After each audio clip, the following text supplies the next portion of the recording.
All right, guys, very excited to bring y'all this video. We've talked about starting pitchers. We've talked about shortstops. We've talked about what you should do at the very beginning of your fantasy baseball drafts. Now let's dive into the third base position.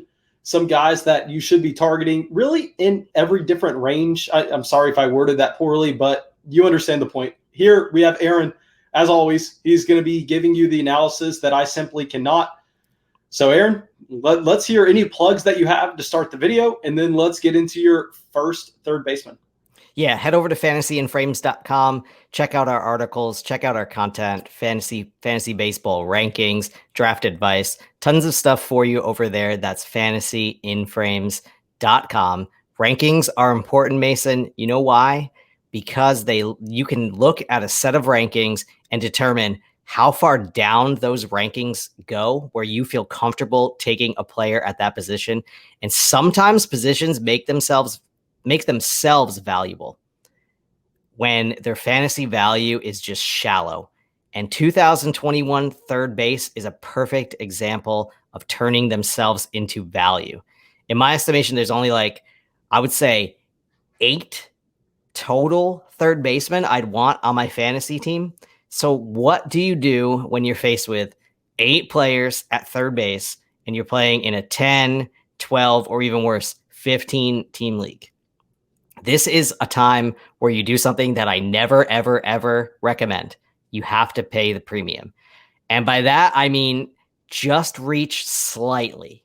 And if I'm going to reach slightly, it's going to always be on the offensive side. It's going to be always someone who touches all the fantasy categories. And that is Jose Ramirez of the Cleveland Indians. He's going 11th overall in the last 2 weeks. He could be yours in round 1 in most leagues, right? He's going 11th overall. If you're playing in a 12-team, a 10-team league, he could be yours. His career batting average is 280. He averages 28 homers and 28 steals every 162 games he plays, a full season.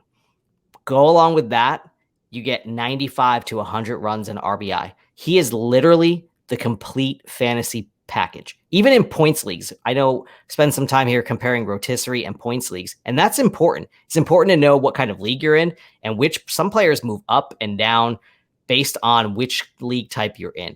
In points leagues, where Ramirez's walk per K rate, so how many times he walks per how many times he strikes out, it actually raises his value. It's like almost even. He's a throwback to Joe DiMaggio, Mickey Mantle type. And he just doesn't strike out. He walks. He knows how to get on base. I know Cleveland, whatever their nickname is, Indians or Spiders or No Name, the Cleveland baseball team. I know they get a bad rep. They get a lot of bad press. They traded away Frankie Lindor, their best player, to my Mets, and they're cheap. Get it.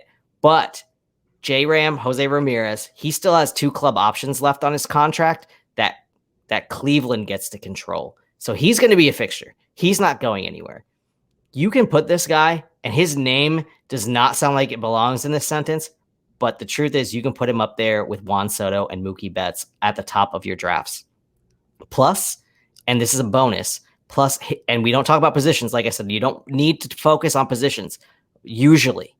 But at third base, I feel like you need to give these guys a little bit of a bump. And a little bit of bump in the first round could mean going from 11 to 5, right? So that position at third base is so shallow that I could actually see myself reaching into the, just after the Soto, Betts, Turner, Trout area right there for Ramirez before I even can come close to considering a pitcher. Well, just to clarify for myself, man, I tried following along, but you know how I am. So would you be more interested in a rotisserie league or in a points league for Jose Ramirez? Yeah. Jose Ramirez is actually great in both. And that is uncommon because I can tell you why. It's uncommon because in points leagues, you don't care how your points come. So whatever, if the guy strikes out 100 times or 200 times a season, but he hits 55 home runs like an Aaron Judge or something like that, he's going to just get the points. So that doesn't matter. And typically guys who don't hit a lot of home runs and, are kind of like even across all fields, steals some bases, hits some homers, scores some runs, drive in some runs, they are not as valuable. Guys who are even across categories just aren't as valuable because the strikeouts ding away from them. Home runs are worth more than runs scored. And so the home run hitters get pushed way, way, way, way, way up. We talked about this with starting pitching. Innings pitched and strikeouts, they get pushed way up. So it doesn't matter how many runs you give up because they just strike out the world, and these high strikeout guys and high homer guys get pushed up in points. But if you have a player like Jose Ramirez who doesn't strike out often, that allows those 28 steals that he's getting, which doesn't seem like it's an astronomical number, but that allows those 28 steals to help cut into the 45 and 50 home run guys' points totals. And that really makes him valuable. Now, if you're asking me strictly which league I would rather have Jose Ramirez in, it's easily Rotisserie because steals are so hard to find, and 28 steals is a super advantage. Awesome. Well, just in case you're not willing to spend that first round pick on a third baseman, do you want to go with our second guy that is a little bit further down the draft? Yeah, a little later in this third base pool, and it's only a little later because, like I said, this is a kiddie pool. This is a little baby pool, this third base pool. You'll find a guy that kind of like he, I get a lot of fantasy questions that start with this.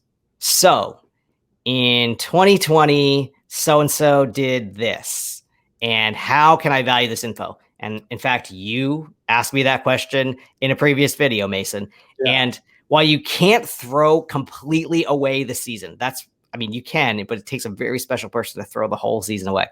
You can't, like I said, you can't weight it like a full 162. So I'm preaching to keep in mind how you view player X coming into last baseball season. Then apply 2020's outcome and results just in moderation. And Anthony Rendon of the Los Angeles Angels, he did not do well in the COVID season. Okay. And his average draft position this year is at 42. It's down because I think, and it can only be down because of how poor, not even poorly, but how not up to Anthony Rendon level 2020 was. So for me, I'm taking advantage of that lower spot. He's fresh off of that $245 million contract, and he sputtered in his first season in LA. He's obviously going to be on this revenge tour, and I expect a full monster recovery. He's only 30 years old.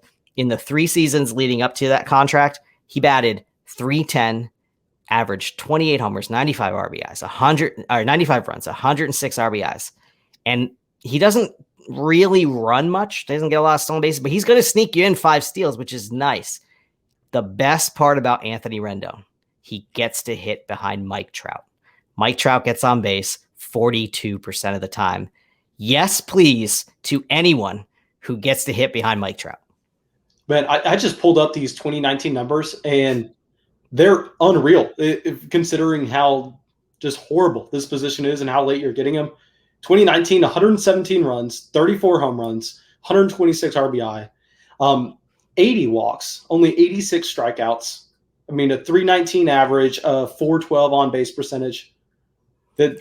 Again, we talked about this, like the 2020 thing, right? There is this phenomenon. It happened. 60 games happened, and there's two types of players. Someone who was elite, Anthony Rendon in 2019, and then just kind of, a good fantasy baseball asset in 2020. And then there were the opposites. There was Edwin Diaz, the closer for the Mets. Take it, for example, at Perfectly Framed Podcast, we do all relief pitching. So Edwin Diaz, closer for the Mets. In 2019, he was terrible. Blew 7 saves, had a +5 ERA. He was giving up home runs at like 2 a clip. Easy. He was like 1 outing away from being booed off the team. And then he comes back in 2020 and he only pitched 25 innings because of such a small sample. And now he's like the consensus number 2 or 3 relief pitcher back again on everyone's good graces. So there's like 2 ways to look at this, right? Is how real is 2020? I'd rather take the other angle and say in 2019, Anthony Rendon was MVP style. And so in 2021, I expect him to get back to that level. Man, that's weird. I would assume the fantasy baseball community would be a lot more understanding of how sample sizes work than really any other fantasy sports. I mean, way more than fantasy football, more than fantasy basketball. I mean, baseball is a sample size game, so I'm surprised that you're getting that kind of discount. Oh, and I love it. It's like the best. It's the advantage that you need in 2021. Love, love, love, love. Take the 2020 draft sheets that you didn't get to use because baseball was, postponed all the way until August, and just use those to draft. And I guarantee you would come out with one of the better looking teams than if you looked at the 2021 rankings. All right, well, let's go to your last third baseman, someone going after pick 80 in drafts right now. Let's hear him. Yeah, and not all your pick. I mean, I've talked a lot about guys who touch in every category, and not every single pick can contribute across the thing. If that was the case, then obviously this game would be really easy, right? So not all your picks are going to contribute across all your categories, but that's mostly okay. You should still always try to find multi-category players first. Those players should move up your rankings just a little bit, and then start to tack on to the floor you've already built. So these types of guys, after you've already found your multi-category players, they can boost you in certain categories, but you have to make sure also that they don't hurt you in others in rotisserie style baseball. And Eugenio Suarez, the third baseman for the Cincinnati Reds, going about 78th overall, I think, in the last 2 weeks, plays at the Great American Small Park. And it is built just for him. He averages, and weekly baseball points leagues players will love this. He averages a home run per week. Like you're looking for the home run week. He averages a home run per week over his last 4 seasons, 515 games. He's hitting a home run every single week. His batting average, which is what I was talking about, typically these sluggers will hurt you in the batting average. 264. That is like right about, we talk about those targets, those category targets. You want to finish in like the 80th percentile, somewhere around there. The 80th percentile in most rotisserie leagues, I think in 2019 was like 263. So his 264 average puts you right in line. He doesn't hurt you there. He's like one of these other guys who 2020 didn't quite kind of go right for him, but he's 29. If you think his power disappeared, you're missing out on this.